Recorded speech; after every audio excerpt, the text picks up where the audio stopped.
Bonjour à tous. Là, c'était vraiment un teasing spécial pour ceux qui, à la maison de la méditation, voient cet ikebana.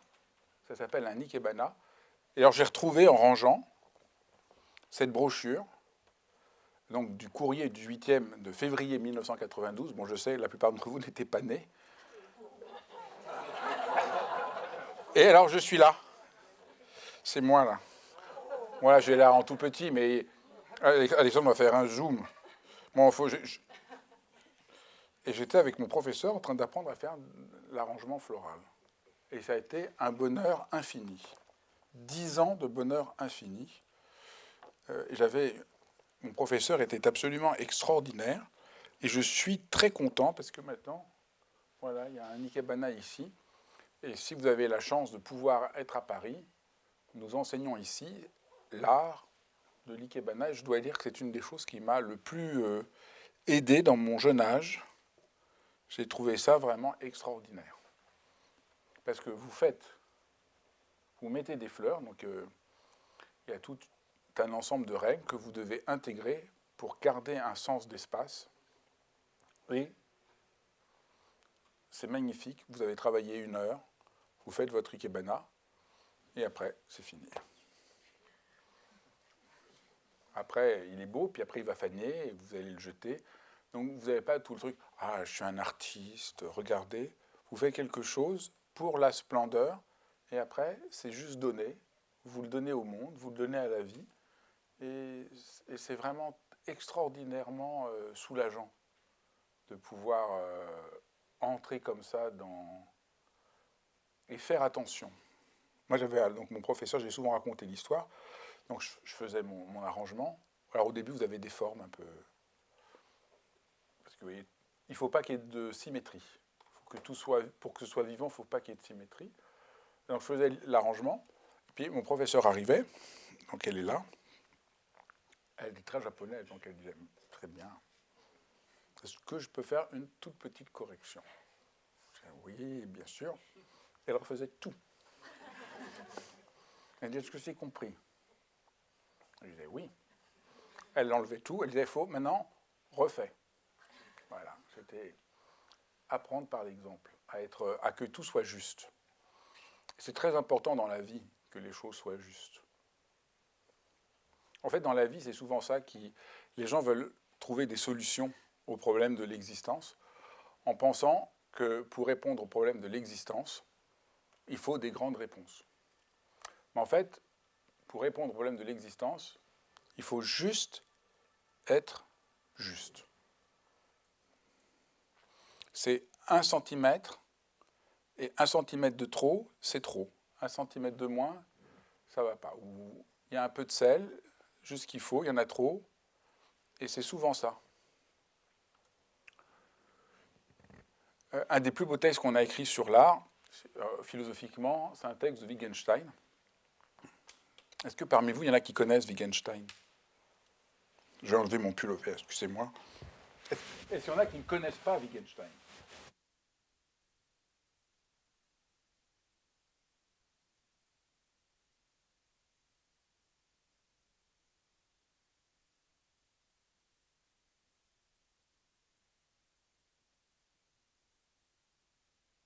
Continuez. Alors, Wittgenstein, c'est un des plus grands philosophes du XXe siècle. Alors, c'était un être tout à fait extraordinaire, Wittgenstein. Donc, c'est vraiment un des plus grands philosophes. Il a écrit un livre qui s'appelle le Tractacus. Et c'est vraiment considéré, je pense, on pourrait dire, voilà, au XXe siècle. Bon, au début du XXe siècle, il y a Bergson. Et après, je pense que les 2 grands philosophes, c'est Wittgenstein et Heidegger, qui ont vraiment révolutionné la philosophie.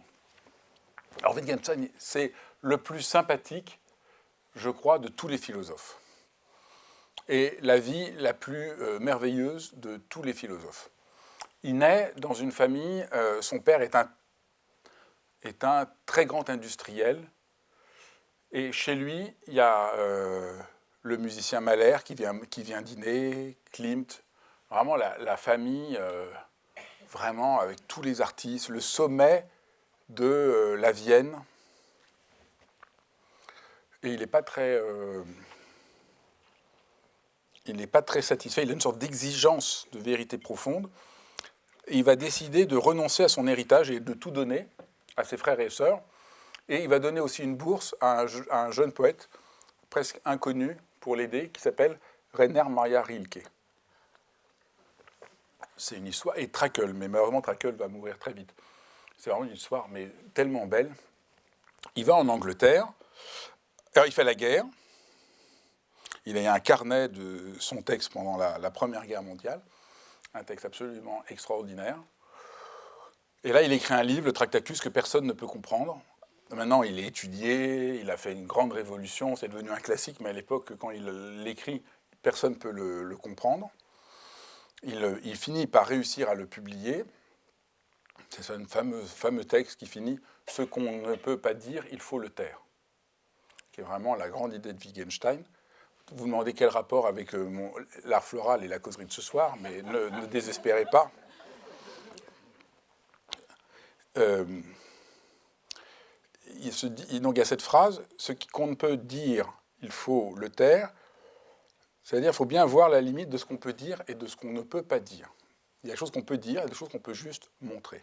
Il y a une limite du langage, et c'est quand on ne respecte pas ce langage qu'on crée de la confusion. Donc il faut éclaircir le langage. Et puis donc il vient en Angleterre, il étudie, mais il n'a pas envie de devenir professeur de philosophie, donc il décide de devenir jardinier dans un monastère. Pas du tout, lui, il n'est pas dans le monastère, il est juste jardinier. Puis après, il devient instituteur. Mais ses méthodes tellement étranges finissent par énerver la population, donc il doit arrêter. Et puis il revient à Oxford, il devient professeur à Oxford, mais ça l'ennuie très vite, donc il décide de partir en Suède dans une cabane, continuer à faire de la philosophie. Puis il revient de temps en temps à Oxford. Pendant la Seconde Guerre mondiale, il ne peut pas supporter de rester inactif, donc il s'engage comme infirmier. Mais comme il est un peu génial, il invente de nouvelles machines à l'hôpital pour... il est un peu... Mais il veut s'engager. Sa grande passion, c'était les romans policiers. Il n'aimait pas trop lire les autres livres, et encore moins les livres de philosophie. Ça le rend très sympathique, non, tout ce que je vous raconte. C'est vraiment un type follement sympathique. Et alors, il dit une chose, il écrit un texte sur l'esthétique, et il dit, le discours, moi c'est vraiment un choc, j'ai lu ça il y a au moins 15 ans, et ça m'a complètement scotché. Il dit, le discours esthétique le plus intelligent, c'est comme quand on va chez son tailleur, et qu'on doit se faire une veste. Et on lui dit, c'est-à-dire on n'a même pas besoin de dire, on fait juste un geste pour montrer un peu plus court, non là c'est bien ajusté, est-ce que peut-être un peu plus d'espace, et c'est cette justesse-là qui est le cœur de l'esthétique, qui est une pensée absolument géniale.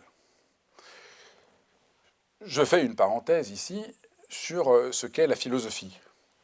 Quand on ne connaît pas la philosophie, on a l'impression que la philosophie, c'est difficile et ça complique la vie. Et les philosophes disent tous, Platon, Aristote, tous, les êtres humains compliquent les choses et nous, on va les simplifier. Alors vous dites, c'est un peu bizarre qu'ils disent qu'on va simplifier en décrivant la critique de la raison pure de 400 pages de Kant et qu'il faut des années pour la lire, mais son idée, c'est que nous sommes en réalité très compliqués. Et là, par exemple, c'est typique. Wittgenstein dit, on parle de la beauté, on raconte des tas de trucs tellement compliqués. C'est beau, enfin, on raconte des trucs très compliqués. Alors les gens disent, par exemple, je ressens des émotions, c'est très compliqué tout ça. Non, c'est juste une question de justesse. C'est comme ça et c'est pas comme ça. Voilà. Et là, l'ikebana, c'est ça, c'est l'articulation entre le jaune, qui te reste une très belle couleur, si je peux me permettre, qui est en bas, cette branche avec ce violet, et cette autre branche très grande, et il y a une articulation comme ça entre cette dimension très aérienne, mais en même temps massive, les fleurs en bas, vous voyez, entre les différentes hauteurs, les différentes directions, comment ça s'incline, tout est articulé pour faire unité. Et apprendre l'art floral japonais, c'est apprendre, au fond, tout de la vie. Moi, je remercie je ne sais pas si vous dire le ciel, ou les dieux, de m'avoir fait découvrir cette prof d'ikebana et d'avoir eu l'idée de faire ça, parce que vous apprenez tout. En faisant un ikebana, vous apprenez l'éthique l'esthétique, la politique et la mystique. Et sans vous prendre la tête.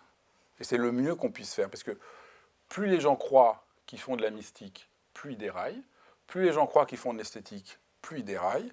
Plus les gens croient qu'ils sont éthiques, plus ils déraillent. Et je crois que ça, c'est vraiment quelque chose de fondamental que j'ai appris avec Madame Ozono, mais que Wittgenstein montre très profondément. Et ça a beaucoup à voir avec le thème de ce soir, qui était quelle morale, quelle éthique, quelle sagesse pour notre temps. Avec l'idée que nous nous trompons sur ce qu'est la sagesse. Au fond, peut-être, une de mes convictions les plus chevillées au corps, c'est que l'idéal que nous avons de ce que serait être sage, de ce que serait être sage, loin de nous emmener à la sagesse, nous empoisonne. Voilà au fond, ce qui m'habite profondément et que je dois essayer de vous montrer.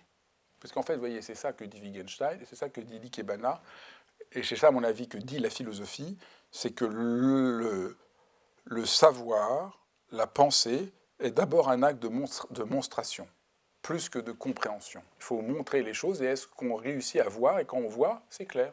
Et si on ne voit pas, c'est pas clair. Donc je dois essayer de vous montrer, et que vous n'avez pas, c'est pas un truc à comprendre, c'est juste un truc à reconnaître, pourquoi la sagesse qu'on présente nous empoisonne la vie. Et la sagesse qu'on nous présente et qui me semble empoisonner notre vie, c'est l'idée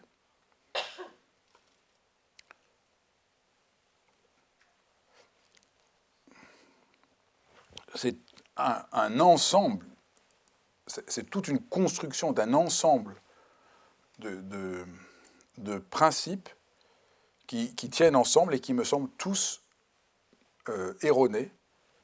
Alors, ces principes, c'est je vais devenir sage par un contrôle encore plus grand de la réalité. Je vais devenir sage en arrêtant d'être prisonnier de ce que je sens, de mes émotions, de ce qui me trouble. Je vais devenir sage parce que je ne serai plus pris par l'angoisse, la peur, la confusion. Voilà un peu ce qu'on présente comme la sagesse. Et je crois que c'est complètement faux. Alors, quand je parle de ça, en général, personne ne comprend. Donc j'ai bien conscience que c'est difficile, et on va essayer. Et je ne vous dis pas du tout d'être d'accord avec moi. Ce que je voudrais, c'est que vous arriviez à voir ce que j'essaye de montrer. Voilà, que vous essayez de voir, après que vous soyez d'accord ou pas, mais au moins que vous arriviez à voir la cohérence. J'ai beaucoup de mal à... Je comprends bien, les gens trouvent que j'exagère. Mais ce n'est pas une question de conception, c'est une question de la libération infinie qui apparaît le moment où on reconnaît que la perspective qui nous habitait de ce qu'on croyait être la sagesse nous empoisonne. Et donc les efforts que nous faisons pour essayer d'être mieux ne nous aident pas, qui font que nous nous condamnons et que nous nous coupons de nous-mêmes. Prenons, dans l'ordre, l'idée que la sagesse serait un super contrôle de soi-même. Bon. Cette idée, elle est partout répandue. Grâce à la méditation, vous avez contrôlé votre esprit. Il faut contrôler ses émotions. Donc il y a toute cette perspective que, au fond, alors c'est tout à fait frappant parce qu'on voit ça à la fois dans le management, aujourd'hui, des individus. Les individus sont managés pour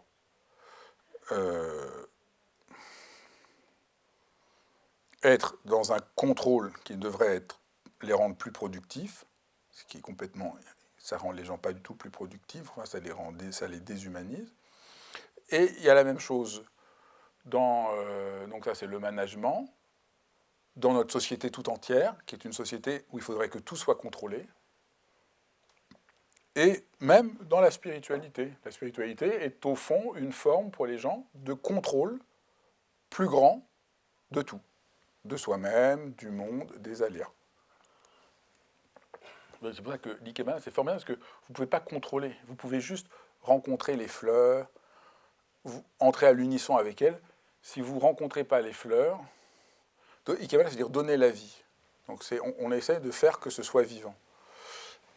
Et c'est tout à fait ça le point. Le point.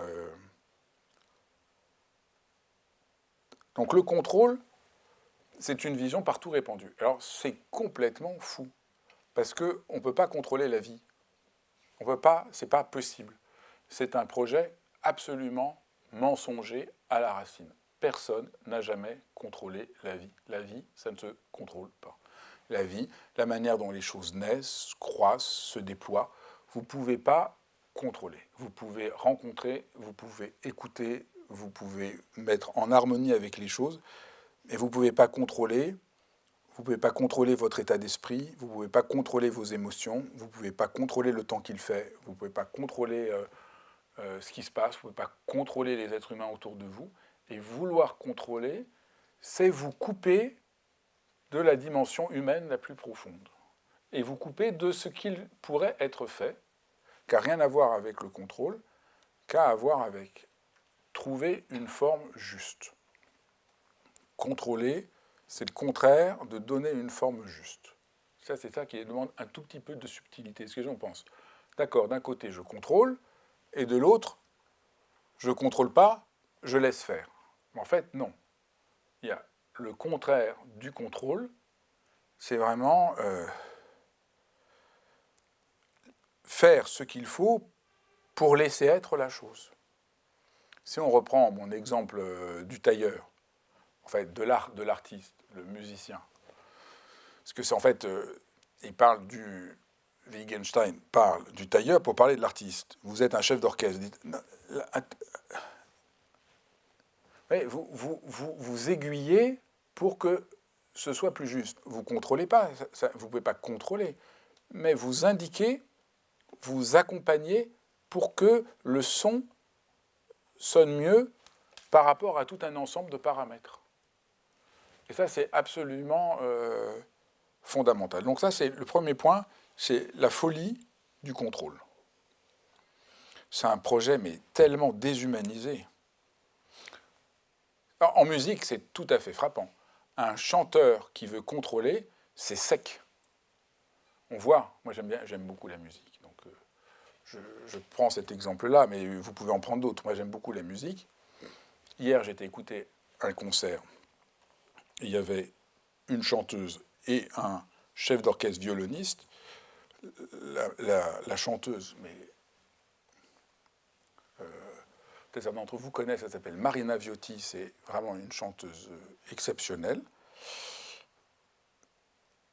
Et elle chantait en laissant la musique apparaître. Ce qui l'intéressait, c'était que la musique se donne. Elle était au service de la musique. Le chef d'orchestre, c'était pas trop mal quand il était chef d'orchestre, mais quand il jouait du violon, il y avait vraiment la démonstration qu'il était fort. Il y avait une sorte de performance. Il était dans une forme de contrôle. Et c'était tout à fait beaucoup plus étroit. C'était virtuose. Par le contrôle, on peut essayer de montrer qu'on est très très très fort, parce que vous pouvez très très bien contrôler les choses. Donc, vous pouvez avoir beaucoup de puissance par le contrôle. Mais ce n'est pas vivant. Il n'y a pas d'âme, il n'y a pas de cœur, il n'y a pas de vie. Donc, vous n'êtes pas nourri. Et donc, les gens le sentent. Et vous vous sentez mal. Et vous ne célébrez pas la vie. Et c'est ça l'erreur de la sagesse. On présente la sagesse comme un contrôle, mais alors du coup, les gens sont desséchés, sont coupés de la vie, ne sont pas vraiment humains. Donc ça, c'est le premier point. Le deuxième point, qu'est-ce que j'avais dit comme deuxième point? Le contrôle. Les émotions, être prisonnier de ce que je sens. Oui, non. C'était le 3, il y avait le 2. Arrêter de sentir ce que je ressens. Ah oui, très bien. Le deuxième point, c'est arrêter de sentir ce qu'on ressent. Il ne faudrait pas que je... Oui, en gros, l'idée, c'est surtout ça, c'est je ne devrais pas ressentir de la confusion. Je ne devrais pas ressentir du chaos. Je ne devrais pas être en colère. Je ne devrais pas être perdu. Je ne devrais pas être angoissé. Si j'étais sage, je ne serais pas angoissé.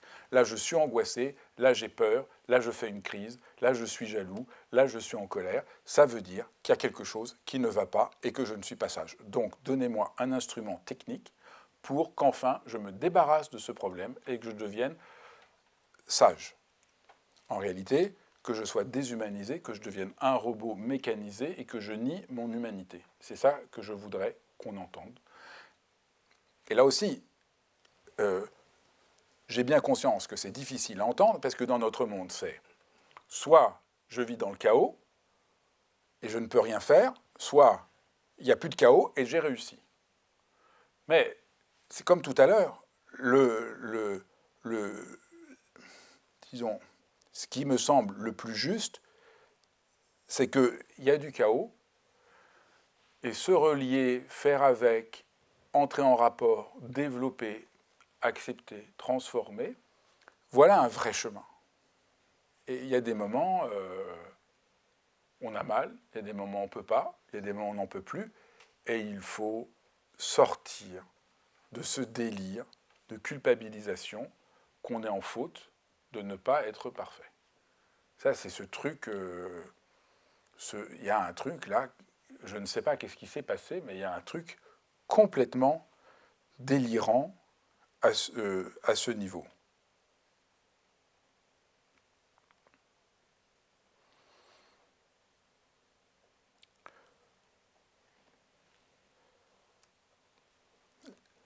J'aime beaucoup les pièces de Molière. Je pense que tout le monde connaît Molière. Wittgenstein, on ne connaît pas, mais Molière, vous connaissez. Moi, quand j'étais jeune, j'ai étudié Molière, mais après, je trouvais ça barbant, Molière. Puis quand j'ai eu un certain âge, et quand je crois que je dois avoir à peu près 40 ans, j'ai relu Molière et j'ai eu un choc. Je voyais la description au vitriol de la fausseté, du mensonge, de l'hypocrisie sociale, de la méchanceté, de la trahison, de tous les méandres des jeux sociaux qui détruisent la sincérité. Et j'ai trouvé ça, je me disais, ah oui, mais quand on est jeune, on ne peut pas voir ça. On n'a pas encore fait l'épreuve de la fausseté du monde, du mensonge social, de l'hypocrisie généralisée, enfin tout ça. Et donc, en le lisant, je me dis, mais c'est génial, c'est jubilatoire que quelqu'un soit aussi fort pour décrire enfin aussi. Et je pense que c'est absolument. Je pense qu'il y a plus de sagesse dans Molière que dans presque tous les maîtres spirituels que j'ai pu lire de ma vie. Et du reste, on pourrait dire, il y a un côté très proche de Molière, de Shogam Trungpa, qui est une des influences qui m'inspire le plus, parce qu'il y a chez Trungpa le même comique de décrire les méandres de notre confusion et de nous apprendre à la regarder librement. Et donc, il n'y a pas ce discours qui m'irrisse le poil, moraliste, soyez purs, soyez parfaits, contrôlez-vous, que je trouve mais horriblement faux, puisque personne n'a jamais réussi à faire ça. Donc on vit dans un... C'est ça qui est tout à fait triste, c'est qu'on promeut quelque chose que personne ne vit. Mais dernièrement, et en partie grâce au cours qui a été donné dans Réseau par Jean-Luc Géribonne, qui est un penseur tout à fait extraordinaire, qui vient souvent, et si vous êtes dans Réseau, vous pouvez voir ses cours en ligne, c'est vraiment passionnant. Jean-Luc Géribonne m'a vraiment éclairé sur un aspect de Molière que je n'avais pas vu, c'est que chez Molière, les gens sont tous fous. Le misanthrope est fou, l'avare est fou, le malade imaginaire est complètement cinglé, le bourgeois gentilhomme mais est complètement dingue. Et bien sûr, il y a la critique, mais le discours au fond de Molière, c'est qu'il faut faire avec la folie des hommes. Et dans le malade imaginaire, c'est dans le malade imaginaire, on le fait devenir médecin. Vous savez, à la fin, c'est complètement grotesque. Les gens lui disent, puisque les médecins sont aussi incompétents, vous allez vous-même devenir médecin. C'est complètement absurde. Et alors au début, je ne voyais pas, mais c'est tout à fait vrai. C'est absurde, mais au fond, on ne peut faire qu'avec notre propre folie. Et je trouve que ça, pour moi, c'est une sagesse extrêmement profonde. Nous sommes tous fous. Enfin, non. Nous avons tous une part de folie. Et là, le chemin spirituel, le chemin de la sagesse, c'est d'entrer en rapport à sa propre folie avec un peu de jeu, un peu de légèreté, un peu d'humour, un peu d'affection, un peu de tendresse, un peu de liberté. Parce que vouloir entrer en guerre contre sa propre folie pour soi-disant devenir sage, personne ne pourra le faire. Donc c'est un combat qui nous rend faux, desséchés, hypocrites.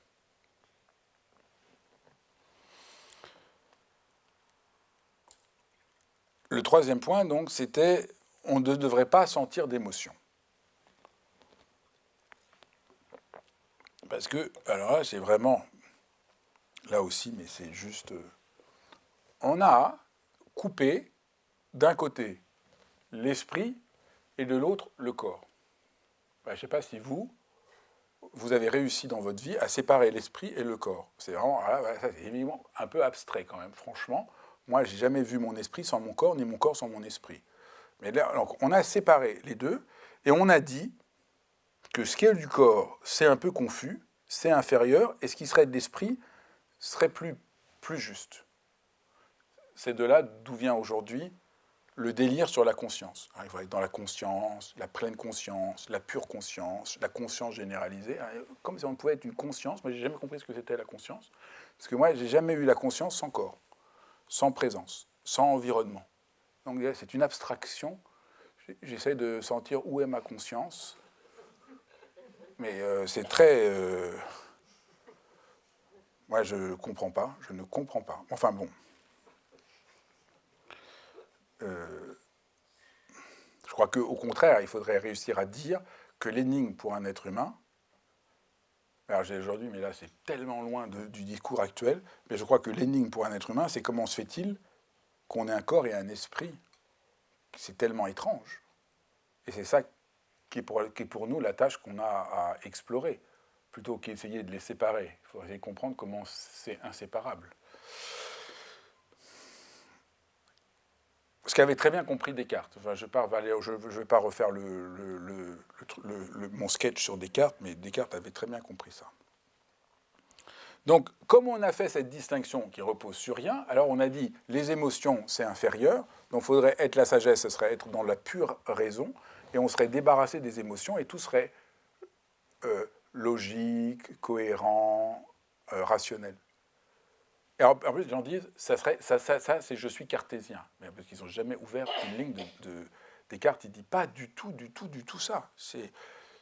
Descartes, il amène de la rationalité dans le monde, mais parce qu'il est philosophe, il ramène de la rationalité en sachant très bien que l'être est l'union mystérieuse de l'âme et du corps.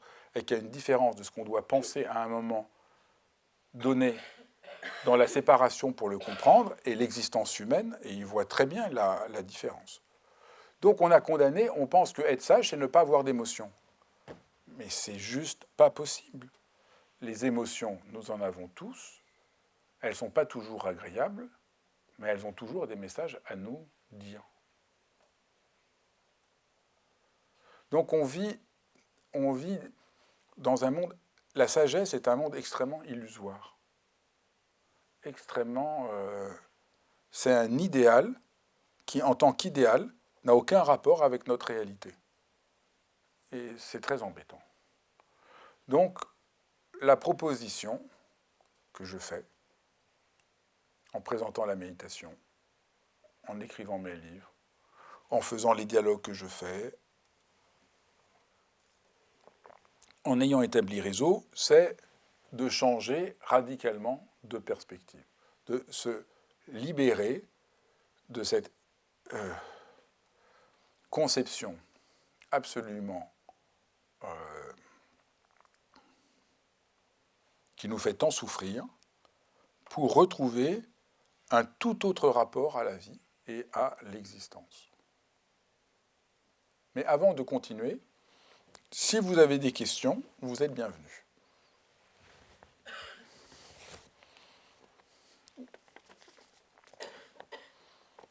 si certains d'entre vous ont des questions ou sont en désaccord.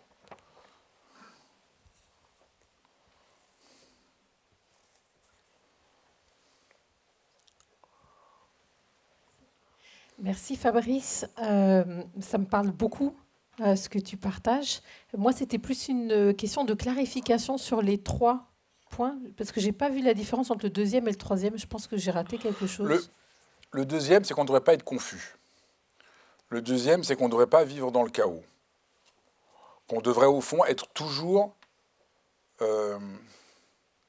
c'est très proche, le deuxième, troisième. Le deuxième, c'est on devrait... Si on vit un moment de chaos, c'est qu'on a un problème. Non, si on vit dans le chaos, c'est qu'on a un être humain. Le troisième, c'est qu'on ne devrait pas avoir d'émotion, qu'on devrait être dans une sorte de pure raison. Ok, merci.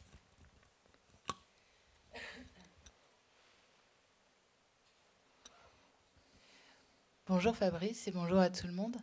Moi, c'est plus une réflexion qui m'a fait tilt par rapport à mon histoire. Moi, j'ai réussi pendant de nombreuses années à séparer ma tête de mon corps.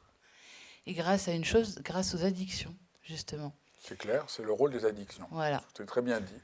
Le rôle des addictions, c'est d'essayer de créer cette illusion-là. Faire taire mes émotions. C'est ça. Et là, en ce moment, justement, je suis dans un processus, du coup, je suis plus dans un système addictif depuis quelques mois. Et c'est très déroutant. C'est très déroutant de ressentir tout ce qui me met en vie. Voilà, oui, je voulais juste partager ça. C'est très beau parce qu'au fond, pour sortir de l'addiction, il faut assumer l'incertitude et l'inconfort. Et découvrir qu'en acceptant l'incertitude et l'inconfort, on trouve une vraie paix. Et au fond, on pourrait dire, mais ce serait un peu culotté, que la sagesse qu'on nous présente ressemble beaucoup à une forme d'addiction. C'est-à-dire, c'est vraiment une manière de nous illusionner, de nous désensibiliser momentanément. Et je crois que c'est ça que je crois que beaucoup de gens pratiquent la méditation, font des expériences spirituelles ou sont pris par certaines formes de sagesse dans cette perspective-là. Je vais me désensibiliser, je vais réussir à ne rien ressentir, et par là, je crois que j'ai atteint quelque chose, que j'ai réussi quelque chose. Et en fait, ils se mettent le doigt dans l'œil. Mais j'en ai vu beaucoup. Alors, au début, dans l'addiction, c'est pas si grave, parce que ça marche pas. Mais alors, les gens qui s'engagent dans un chemin spirituel, des fois, ça marche un peu. Donc, ils sont de plus en plus orgueilleux et tellement sûrs qu'ils ont tout réalisé parce qu'ils sont devenus... ils réussissent. Vous pouvez réussir à devenir insensible. Vous pouvez, à force d'exercice, devenir insensible. Devenir... jusqu'au moment où vous craquez. Et c'est ce qui arrive souvent. Donc c'est très proche. Les histoires dans la tradition bouddhiste sont pleines de ces histoires de gens qui vont dans une caverne, pratiquent pendant 20 ans, ont l'impression d'avoir réalisé absolument tout, et puis quelqu'un passe devant leur caverne et fait un peu de bruit, et ils se mettent dans une colère folle d'être dérangés. Et on se rend compte que, en fait, ils étaient juste en train de jouer un rôle. Parce que c'est ça le paradoxe, c'est que en acceptant, en rencontrant, en travaillant, en transformant, en ayant de l'humour avec notre propre folie, elle s'allège. Elle devient beaucoup plus vivable, beaucoup moins pénible pour soi et pour les autres. Et au fond, le point crucial peut-être de ce que j'essaye de dire, c'est tant qu'on n'a pas rencontré sa propre folie, on n'a aucune possibilité d'être honnête et sincère. Et il ne faut pas avoir peur de sa propre folie. Au fond, le chemin de la méditation, en tout cas comme il est présenté ici, c'est d'aider les gens à rencontrer leur propre folie, et c'est complètement OK. Et pour beaucoup de gens, pense que c'était même mon expérience. Avant de pratiquer, je pensais que ma propre folie était telle honteuse qu'il fallait surtout que personne ne s'en rende compte. Je me sentais horriblement coupable et j'essayais de faire semblant de ne pas en avoir. Et quand j'ai commencé à pratiquer, je me suis dit, bon, au fond, la rencontrer, c'est la seule voie de libération. De ce point de vue-là, je pense que la méditation est le plus antipodique du stoïcisme. Je pense qu'il n'y a pas plus antipodique du stoïcisme que la méditation. Et que le stoïcisme empoisonne l'Occident depuis des siècles.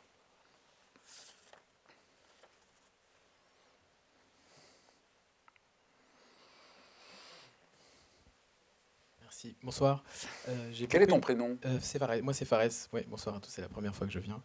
J'ai beaucoup aimé votre phrase quand vous dites le contraire du contrôle, c'est faire ce qu'il faut pour laisser être la chose, qui, je trouve, résume votre pensée. Et du coup, comment avoir le bon dosage ? Est-ce que c'est par l'expérimentation ? Est-ce que c'est en essayant de se connaître ? Mais en même temps, du coup, si on se pose toujours la question, on réfléchit, on est trop concentré sur est-ce que c'est le bon dosage ou pas ? On est dans une forme de contrôle, donc peut-être est-ce que vous avez des pistes ? Très bien. Eh bien, je vais vous donner le chemin. Parce que vous avez raison.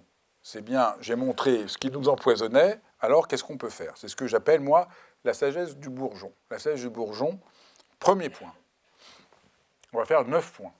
Vous allez vraiment avoir tout ce qu'il faut. Premier point, il faut s'ancrer dans la vie. Donc, l'idée, le premier point, c'est qu'il faut se poser. Votre question est merveilleuse parce que toutes les propositions que vous avez faites, aucune ne me semble aidante. Donc, et c'est très intéressant, les propositions que vous avez. Vous avez parlé de essayer de réfléchir, d'essayer de doser. Moi, je pense que la première chose à faire pour sortir de cet enfer et trouver une forme de sagesse et de justesse, c'est juste, on s'assoit. On est là. C'est ça qu'on fait en méditation. On se pose, on est là, on ne fait rien. On est là, on s'ancre. On s'ancre dans le présent tel qu'il est, là, maintenant. On revient là, pour de bon. C'est dingue. On a tellement de problèmes, on a tellement de choses à faire. On revient là. Alors, les gens n'entendent pas, quand on commence, s'il y en a qui m'écoutent pour la première fois, au début, on ne comprend pas du tout, parce qu'on se dit, d'accord, je reviens, mais là, quand je reviens, comme dans ce que tu décrivais sur l'addiction, mais ce n'est pas du tout agréable d'être là, je n'ai pas envie d'être là. Donc, il y a un moment, là, il faut vraiment être, il y a un mouvement d'être, un mouvement d'âme pour vraiment, c'est tout un mouvement de rentrer dans être pleinement là, posé, avec son corps, dans son corps, corporellement présent au monde. Et donc, au début, c'est pas agréable. C'est ça qu'on ne le fait pas. Mais après, on découvre que c'est réel, puisque c'est là. Donc ça, c'est le premier point. On peut pas. Je crois que c'est dit. Je crois qu'il faudrait repenser la sagesse, non plus à partir du contrôle de ce que je veux obtenir, qui est complètement coupé du réel, du présent, de la situation, de ce qu'on vit, mais commencer par je m'ancre, je suis ancré.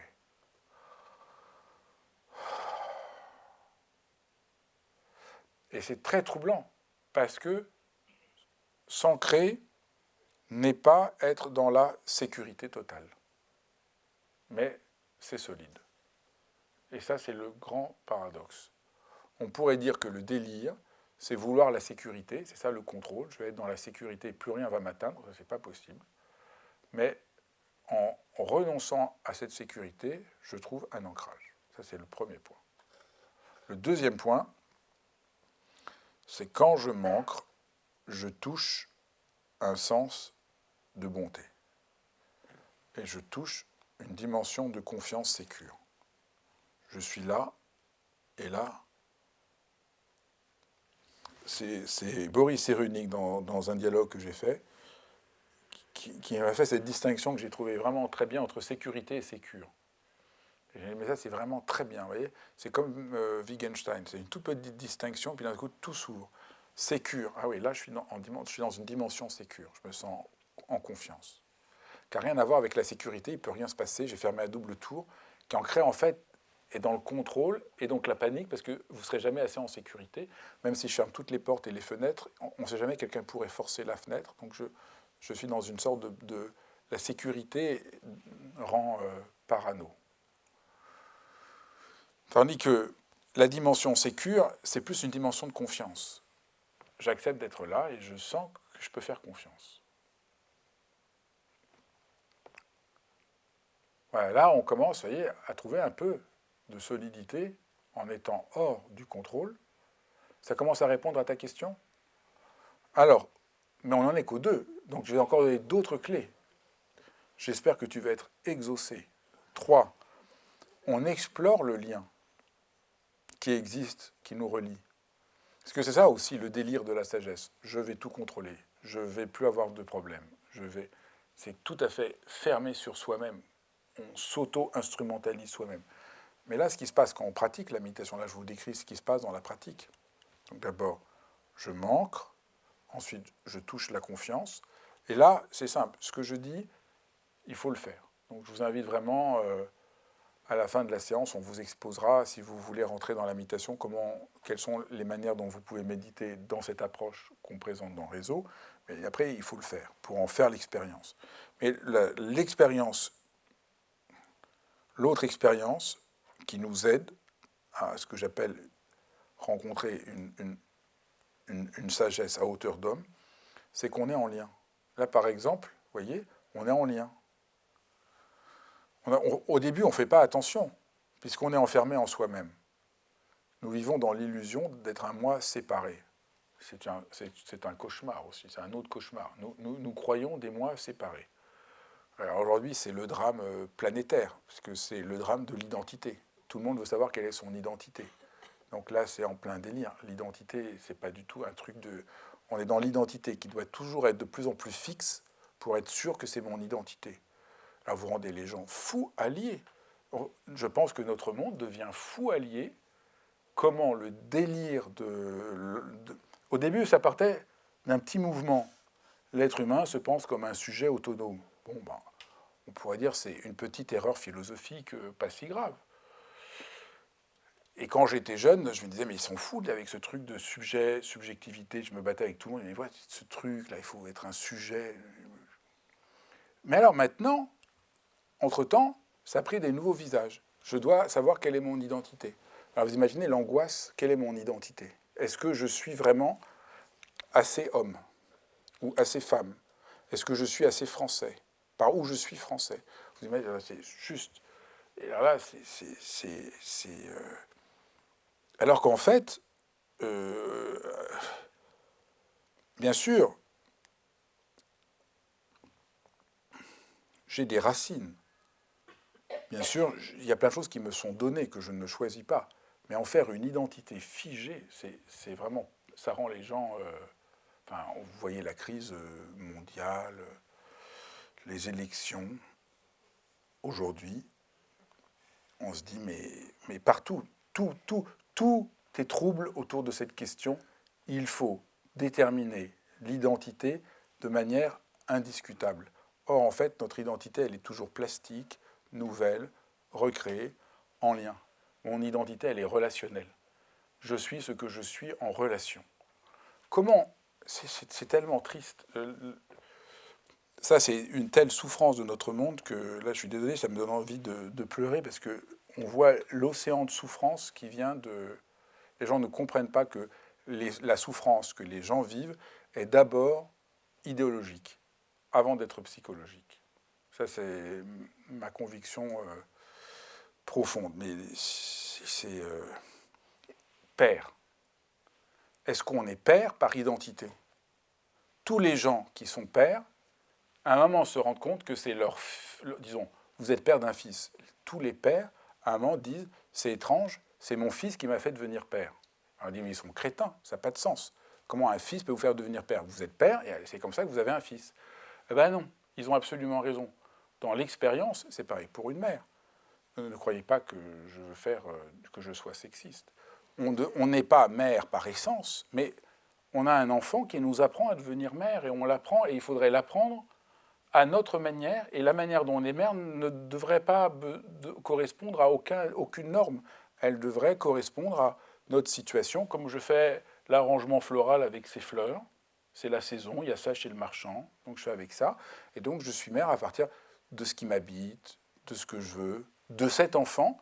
Alors en plus, c'est tellement, ce que je dis est tellement inaudible, pas inaudible, mais jamais tellement peu dit, et pourtant tout le monde le dit. C'est ça qui est paradoxal. C'est quand vous parlez à un parent qui a plusieurs enfants, il dit c'est étrange.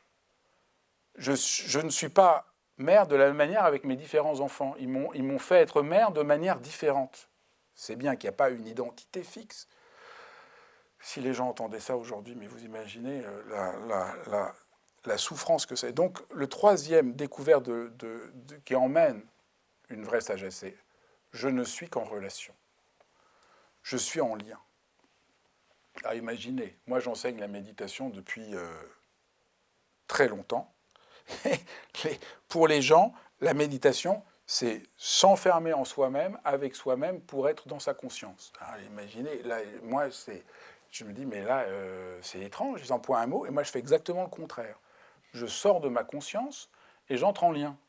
Là, déjà, je n'ai pas en conscience parce que je suis dans mon corps, et en plus, ce n'est pas du tout centré sur moi-même. Plus je pratique, plus je suis en lien. Alors,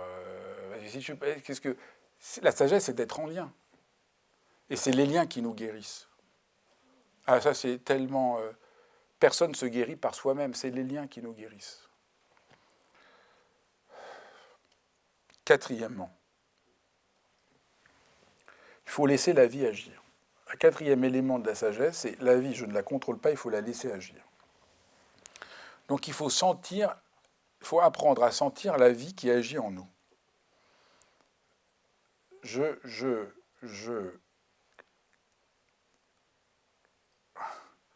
laisse quelque chose de la vie avoir lieu. J'ai mal, j'ai peur. Et nous avons tendance, quand on a mal, quand on a peur, de se crisper et de se couper de la vie. Et donc, il y a une guérison qui vient de se remettre dans le mouvement de la vie. Alors ça va exactement à l'antipode de ce qu'on nous raconte. Parce qu'on nous dit qu'il faut contrôler la vie. Tu la saisis, tu contrôles, tu la mets en fiche, tu réussis à faire cela. Alors moi, je vous parle d'une expérience très, très autre que la méditation nous apprend. C'est je laisse la vie. C'est déconcertant parce que la vie, je ne la contrôle pas. Non, mais comment je fais pour laisser la vie si je ne la contrôle pas? C'est quasiment un koan pour la plupart des êtres humains. Et c'est vrai qu'il faut quelque chose comme la méditation pour résoudre ce koan. Voilà un vrai koan. On pourrait dire que tout ce que je décris, c'est des formes de koan. C'est des énigmes qu'on ne comprend que quand on réussit à le faire. En koan, comment on fait pour sentir la vie en nous qui agit? François Roustan, qui était un penseur hors pair qui m'a beaucoup aidé, que j'ai beaucoup aimé, qui était un grand thérapeute, appelait ça savoir attendre. Il a écrit un livre, Savoir attendre. Et au fond, c'est cette idée-là. Il y a une attente lourde. Oui, j'attends le train, alors quand c'est qu'il arrive, il a encore 5 minutes de retard. C'est pas du tout ça. C'est pas savoir attendre. Il y a une manière dont on sait attendre. Donc, c'est-à-dire, on fait confiance que quelque chose est en train d'avoir lieu, qu'on laisse faire. Et en fait, ça demande beaucoup d'efforts. Parce que vous arrêtez d'empêcher la vie d'avoir lieu. Donc, vous laissez quelque chose d'avoir lieu. C'est vraiment extraordinaire.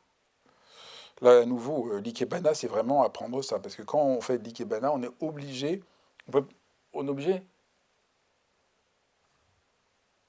d'entrer en rapport et pourquoi il a mis cette fleur, elle est comme ça, cette fleur, elle est comme ça, cette fleur, elle est comme ça. Vraiment, on accompagne les fleurs, on entre en rapport, en harmonie avec les fleurs. C'est à savoir attendre, c'est on entre en harmonie avec la vie. Donc ça, c'est très important. Le point suivant, j'en ai souvent parlé, j'en ai parlé ici, c'est la diversion. Je recommande vivement la diversion.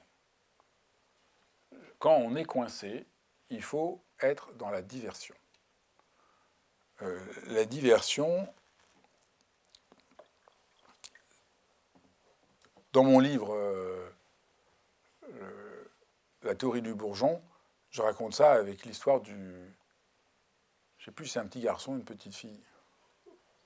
C'est un petit garçon. Il y a un petit garçon qui joue, il tombe, et là il regarde sa mère avec ce moment où est-ce qu'il va pleurer ou pas. Vous avez vu ça. Et la mère lui dit « Ah, regarde, il y a un petit chat ». Il y avait un petit chat qui passait. J'étais au square. Et en montrant le petit chat, au lieu de se centrer et de se figer sur son problème, hop, il est passé à autre chose. Donc c'est très important, la diversion. C'est une notion... évidemment, on résiste beaucoup à la diversion parce qu'on a l'impression que c'est pas sérieux. On a l'impression que quand on a un problème, il faut rentrer dans le problème pour le résoudre. Mais des fois, on est coincé. C'est Montaigne qui parle de la diversion, et il parle de la diversion qui prend en compte que la raison n'est pas toute puissante. On peut dire, en fond, c'est ça un des points. C'est ça un peu une des illusions du stoïcisme, c'est croire que la raison est toute puissante. La raison n'est pas toute puissante. Je peux, par raison, décider de ne pas avoir peur, et j'ai peur quand même. Eh bien, Montaigne, au lieu de se battre en disant « mais si je vais réussir à, par la raison, faire que je n'ai pas peur », se dit « la raison peut beaucoup de choses, mais à des moments, elle ne peut pas. Et quand elle ne peut pas, il faut prendre appui sur la diversion, c'est-à-dire se remettre en rapport à la vie pour éviter le figement. Et la diversion est le contrepoison de la manière dont on se fige. Je vais très vite, mais tout est expliqué dans les enseignements que j'ai donnés, que vous pouvez regarder sur le site ou dans le livre La théorie du bourgeon. C'est tellement faux. La diversion, moi, j'ai mis longtemps à comprendre ça, c'est une libération de comprendre la diversion. Et il faut comprendre que la méditation, c'est une diversion. On s'assoit et on commence par écouter. Puis après, on commence à respirer. C'est quand même dingue. On respire, on fait une diversion. Au lieu de dire « mes problèmes, je vais en faire la liste et je vais essayer de les résoudre », on respire. Et là, on dit « mais c'est quoi ce truc? C'est du délire. Moi, je ne veux pas respirer. Je veux résoudre mes problèmes, trouver le sens de la vie, m'éveiller, entrer dans la conscience supra-terrestre. » Et là, on dit « non, est-ce que tu peux juste respirer ?» Ben non, mais c'est trop banal. Eh bien, ça, c'est vraiment, je crois, une vraie sagesse. Juste respirer pour sortir de la fixation. C'est ça, au fond. La diversion, c'est pour éviter la fixation. Parce que c'est vraiment con, mais on se fixe. On se fige. On se crispe. C'est pas mal, déjà, non? On n'est pas obligé de faire tous les autres points. 5, je trouve, c'est pas mal. C'est pas mal. On a déjà beaucoup travaillé. Je sens qu'il fait chaud, que vous êtes un peu fatigué. Si vous avez des questions, vous êtes bienvenus.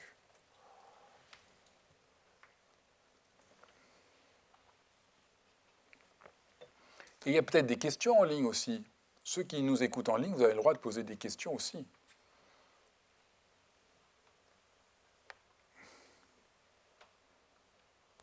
Qui a une question? Au premier rang ici.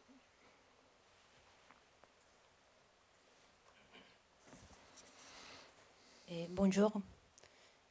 Bonjour à tous. Quel est ton prénom? Sylvia. La question, c'est sur les concepts, bon, c'est pas les concepts, les mots que vous avez utilisés de la folie. Oui. Est-ce que la folie, donc vous parlez, c'est ce que des autres personnes appellent l'ombre?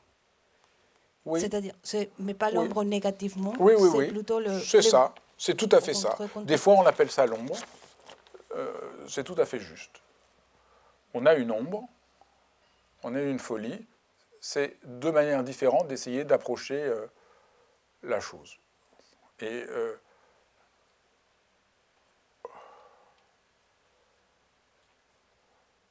l'ombre, c'est important des moments qu'il y a Dans la vie humaine, des moments, il faut être du côté de la clarté, et des moments, il faut être du côté de l'ombre. Quand il fait trop chaud, l'ombre est précieuse. Et des fois, on en a marre d'être dans l'ombre, on a besoin d'avoir la clarté.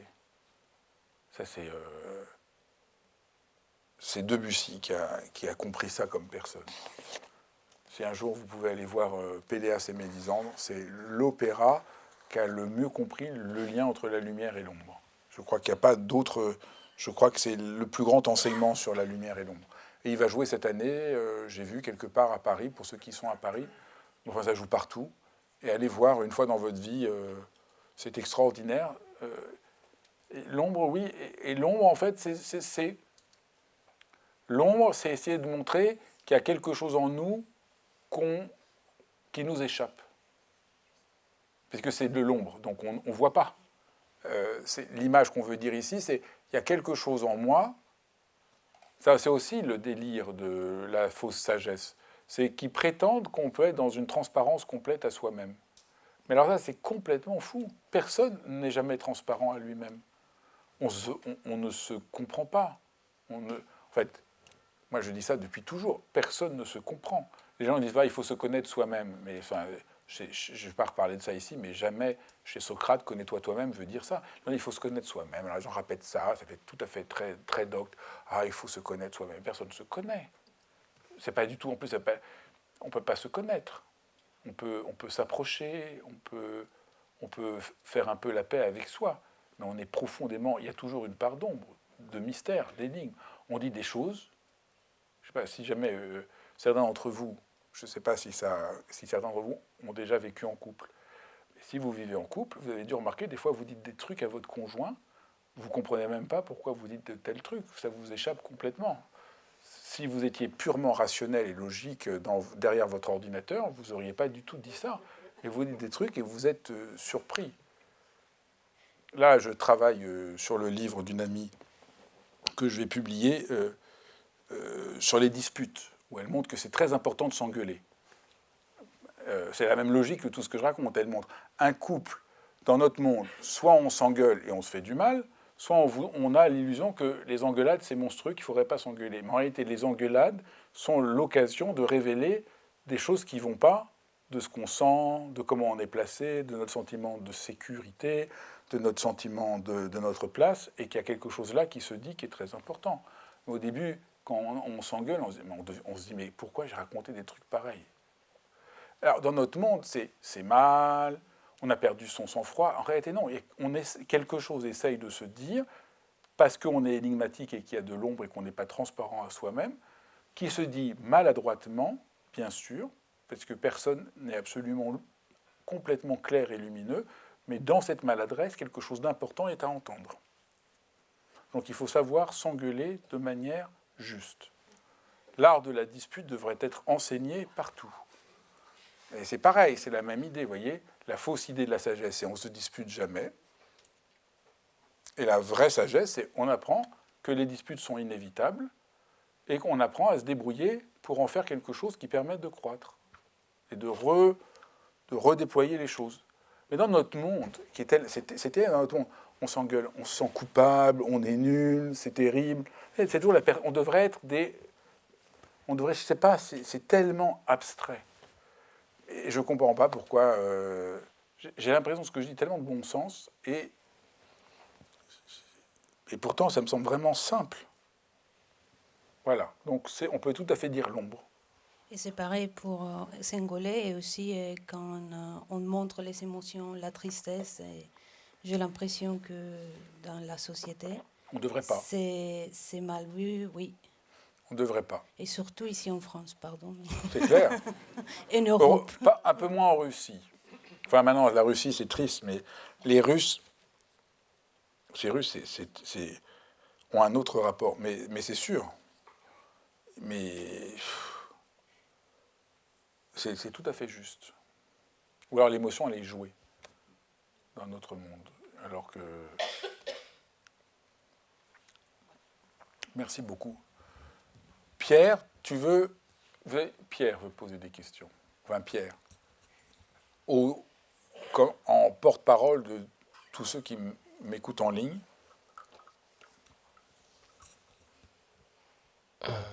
Alors on a David qui te pose la question, Fabrice, as-tu un exemple de comment tu as su transformer ta part de folie de manière constructive?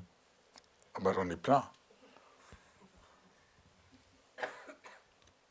Ben, juste comment j'enseigne. J'essaye pas.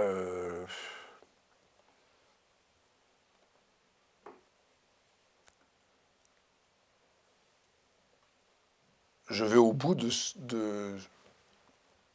que je crois important de dire. J'essaye pas de polisser mon propos. Donc je dirais.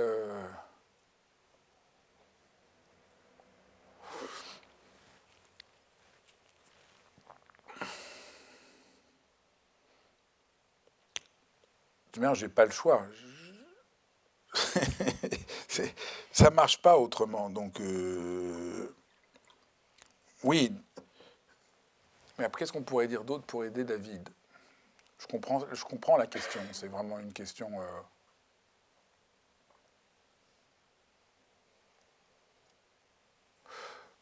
Vous êtes hypochondriaque. C'est pas en vous en voulant d'être hypochondriaque que vous allez arrêter d'être hypochondriaque. Vous êtes hypochondriaque, et bien trouvez un médecin qui va vous soigner et qui va comprendre votre hypochondrie et qui va vous rassurer. Trouvez un équilibre avec ça. Par exemple. Donc, c'est ça si vous êtes... il faut habiter, si vous êtes timide, la timidité peut être une forme de folie. Habitez votre timidité, elle va se transformer. C'est ça qui est un peu étrange à expliquer. C'est-à-dire, c'est pas que votre folie, vous ne faites rien, mais c'est qu'en l'assumant, parce que vous n'êtes plus dupe d'elle et vous n'êtes plus en train de faire semblant qu'elle n'est pas là, elle se transforme. Donc c'est ça qui est frappant. Donc, quand quelqu'un est timide, il va passer sa vie à essayer de ne pas être timide. C'est ce qu'explique très bien l'école de Palo Alto. Enfin, peu importe. Quelqu'un qui est jaloux et qui veut vérifier que sa femme est fidèle. Plus il veut vérifier qu'elle est fidèle, plus il est angoissé. Il lui demande, mais est-ce que tu m'as trompé? Ben, bien sûr que non, mon chéri. Le fait qu'elle dise non est le signe que peut-être que oui. Elle me dit, mais regarde mon agenda, je vois tout son agenda, j'ai accès à son téléphone portable, je regarde tout. Et donc mon angoisse ne fait que monter encore plus. Parce que plus je vois, plus ça veut dire que peut-être quelque chose m'échappe. Proust raconte ça tellement bien dans La prisonnière. Donc plus je veux être rassuré, moins ça marche. Donc le chemin inverse, c'est d'accord, je suis jaloux, comment je peux rencontrer ça? Faire la paix avec ça, au lieu de lutter contre. Et là, c'est le seul chemin, parce que sinon, vous finissez comme Proust dans La prisonnière. C'est vraiment terrible. Voilà quelques exemples. J'ai ouvert parce que je ne pensais pas que c'était important de centrer que sur moi, mais d'essayer d'aider David à voir un peu plus ce que ça peut être.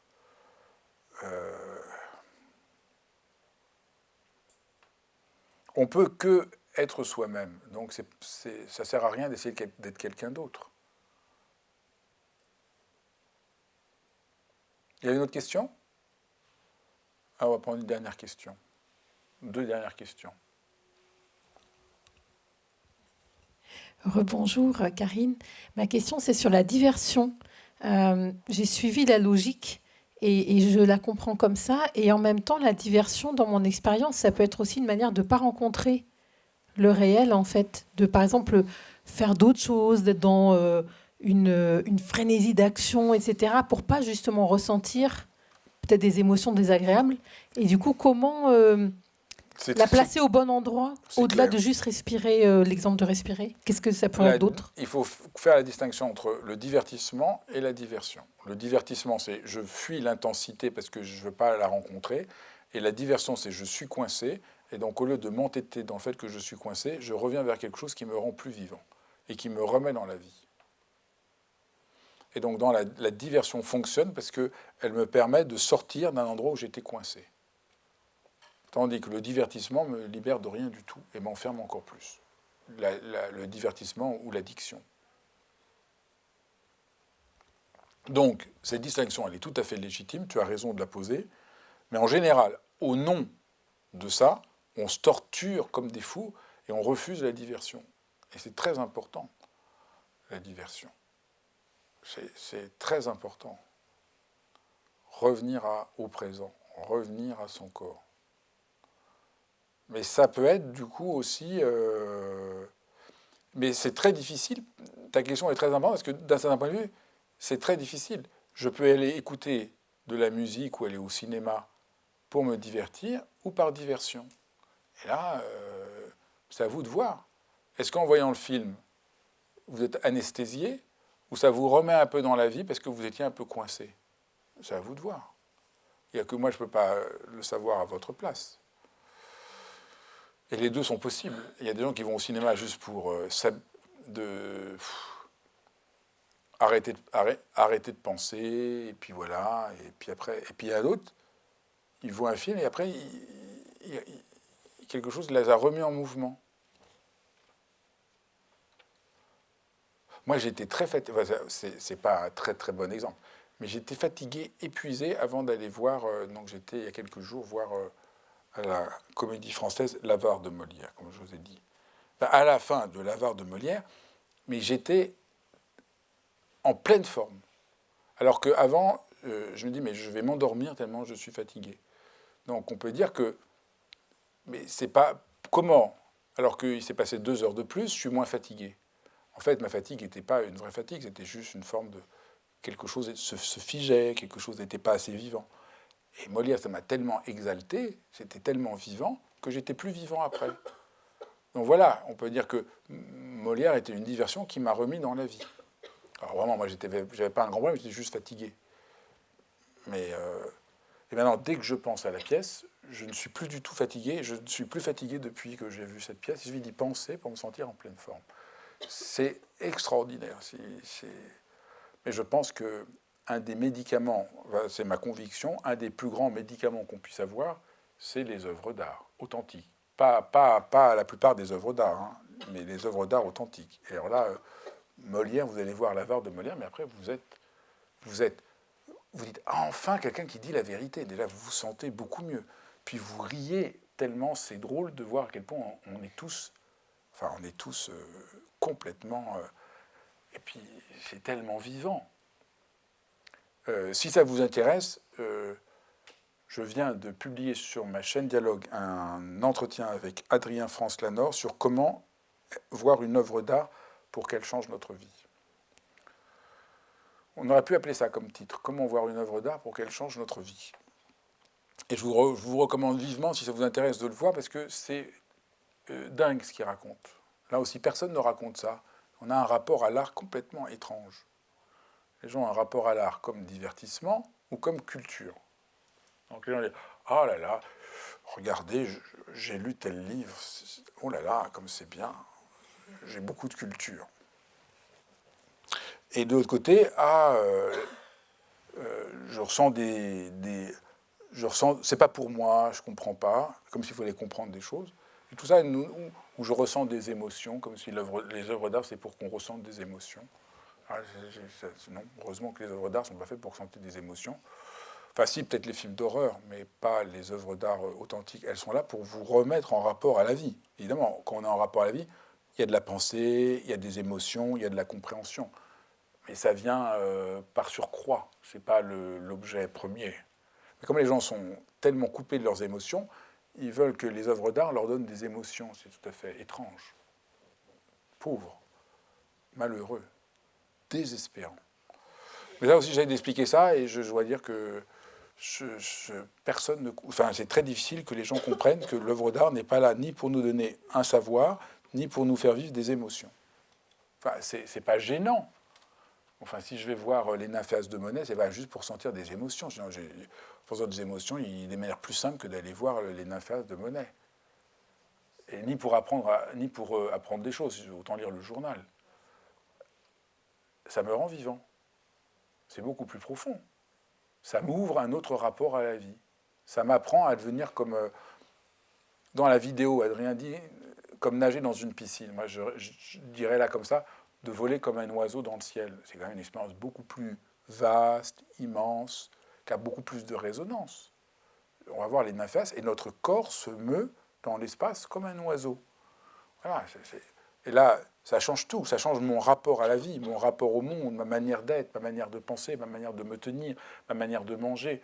Moi, quand je vois une œuvre d'art, ça change ma manière de penser, de marcher, de sentir le ciel, de sentir la vie, d'aimer, de tenir mon verre d'eau, de porter ma chemise, de mettre mes chaussettes, tout change. Sinon, juste sentir une émotion, c'est tellement égocentrique. Je ressens une émotion, c'est tellement pauvre. Pauvre. Mais bien sûr, je ressens des émotions quand je mets ma chemise, quand je vole comme un oiseau. Mais vous voyez, je ne suis pas centré sur je ressens une émotion. Un peu des émotions débiles. Il y a des émotions magnifiques, mais des émotions débiles. Non. Moi, je ne vais plus. Mais quand j'allais au supermarché, il y avait de la musique dans le supermarché. J'étais tout à fait ému. Mais enfin, cette émotion ne m'agrandissait pas. Elle ne me nourrissait pas. Elle ne me rendait pas meilleur. Ou quand voilà. Donc, il y a plein d'émotions qu'on ressent. Il y a des émotions qui nous grandissent, puis il y a des émotions qui sont quand même pas... Franchement, c'est pas... on peut être... Et être ému n'est le signe de rien. On peut être ému, et on sent que quelque chose touche notre âme, et des fois on est ému, on sent que c'est vraiment juste... On est juste manipulé. C'est très facile de manipuler, d'être manipulé. C'est vrai qu'il y a des œuvres d'art, ça ne veut rien dire. Il y a plein d'œuvres d'art qui sont juste des structures de manipulation. Une grande part du cinéma actuel, c'est un système de manipulation. Parce qu'en fait, ce n'est pas des œuvres d'art. Moi, j'ai rien contre, ce n'est pas un jugement moral, c'est juste une description. On veut absolument que les gens ne décrochent pas pour que quand ça passe à la télévision, ils restent jusqu'à la publicité. Donc l'objectif, c'est de vendre du temps de cerveau disponible à Coca-Cola. Donc là, on est absolument manipulé pour sentir des tas d'émotions et pas lâcher. Mais est-ce que ça veut dire qu'on grandit? Évidemment que non. C'est pas ça. Monet, il n'a pas peint les nymphéas pour... je prends cet exemple parce que c'est celui qu'on prend dans le dialogue. Il n'a peint pas les nymphéas pour que des gens vivent juste des émotions. Il ne consacre pas sa vie à ça. Il fait ça pour que les gens entrent. Plus, il le dit à un moment, il dit que les gens soient comme assis dans un bon fauteuil. Alors les gens, ils ne comprennent pas. Ils disent, ah là là, c'est petit bourgeois comme compréhension de l'art. En fait, non, c'est juste qu'il a un rapport tout à fait méditatif à l'œuvre d'art. On s'assoit. Donc il a écouté la causerie que j'ai faite avant de peindre les nymphéas. Et donc il fait, premièrement, on s'ancre dans la vie. 2, on touche une montée primordiale. 3, on sent le lien sécure avec le monde. 4, on sent la vie qui agit en nous et on peut à nouveau attendre. 4, il y a une diversion qui nous met en rapport aux choses. Et puis le 6e point que je n'avais pas parlé, on aime. C'est juste on aime. Voilà. Et ben c'est ça que fait la pratique, c'est ça que fait une relation humaine, c'est ça que fait une œuvre d'art. C'est quand même beaucoup plus intéressant. Enfin, je trouve. Voilà, je pense qu'on a dit beaucoup de choses.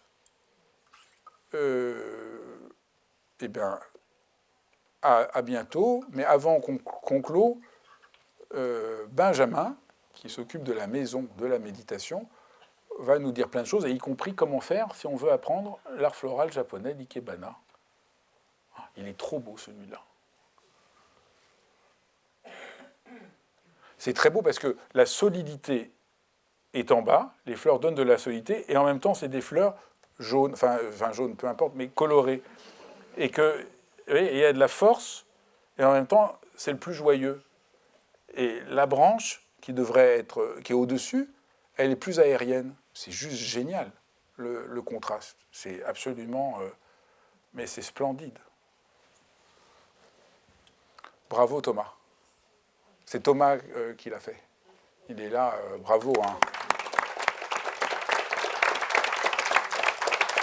Ceux qui sont là, vous pouvez lui parler après, lui demander quand il enseigne et tout ça.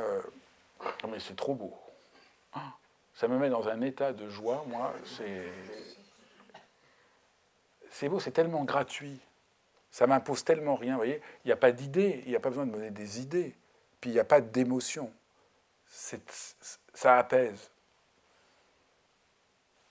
Ça, c'est aussi très important. Les œuvres d'art ne devraient pas juste donner, sur la question des émotions, les œuvres d'art devraient donner une forme de paix profonde et transcender le rapport habituel aux émotions. Et ça, c'est tout à fait comme monnaie.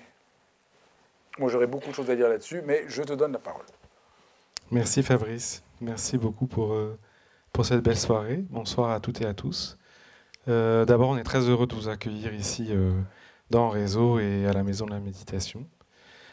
Je voulais vous dire quelques mots sur ce que c'est que Réseau, mais je pense qu'après ce qu'a dit Fabrice, c'est assez simple. Au fond, notre projet, c'est d'essayer d'apprendre à faire ce qu'on a vu avec Fabrice aujourd'hui, c'est-à-dire d'apprendre à peut-être à cesser de vouloir contrôler nos vies et à les laisser nous nourrir plus librement.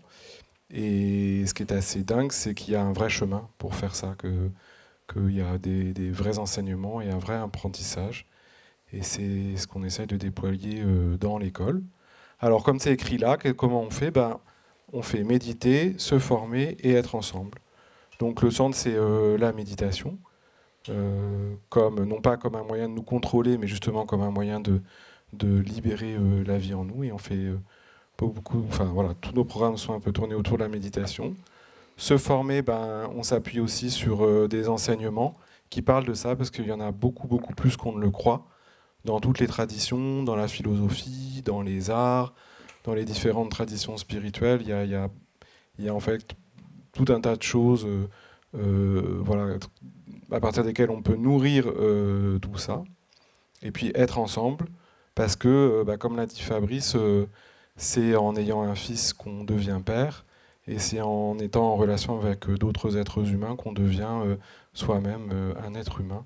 Et donc c'est une dimension tout à fait fondamentale dans l'école. Et moi, ce que j'aime beaucoup, c'est que l'être ensemble, il ne s'agit surtout pas qu'on devienne tous pareils, mais au contraire, c'est au contact des autres, on apprend un peu plus à devenir qui on est, à trouver notre propre chemin. Donc voilà un peu le projet de Réseau. Et alors, on fait tout un tas de choses. On fait, par exemple, des stages. Là, je rentre d'un stage. C'était une expérience tout à fait formidable, parce que dans un stage, on prend le temps de goûter cette expérience que c'est de sortir du contrôle et de retrouver la vie en nous. Et le faire pendant un stage, ça fait que ça s'ancre en nous, ça s'ancre dans notre corps. Et il y a quelque chose comme ça qui marque comme un sceau, qui nous aide ensuite à apporter ça dans notre vie. Mais on fait aussi beaucoup, beaucoup de choses en ligne pour nous soutenir après au quotidien, dans nos existences de tous les jours, quand on travaille, quand on doit s'occuper des enfants et tout ça. Et notamment, on a des groupes de pratique qui s'appellent Méditons ensemble, où là, il y a vraiment cette dimension d'être ensemble qui se déploie. On se retrouve toutes les semaines. On regarde une petite vidéo que Fabrice a faite spécialement pour nous. Et on pratique ensemble, on parle un peu de la vidéo et on parle chacun de ses difficultés, de ses recherches, de ce qu'il découvre au quotidien. Et ça nous nourrit, ça nous porte beaucoup. Donc il y a plein de groupes, à plein d'horaires différents dans la semaine. Vous pouvez choisir. C'est, je crois, assez bien organisé.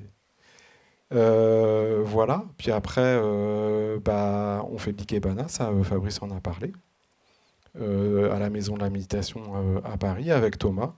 Donc voilà, n'hésitez pas à aller voir Thomas. Les prochains ateliers, c'est samedi prochain. Je pense qu'il y a encore un peu de place, donc n'hésitez pas à vous inscrire et à voir Thomas pour ça. De quoi je pourrais parler d'autre ? On a des soirées le jeudi aussi pour les membres où on pratique tout un tas de pratiques pour ouvrir son cœur, pour toucher la bonté dont Fabrice a parlé.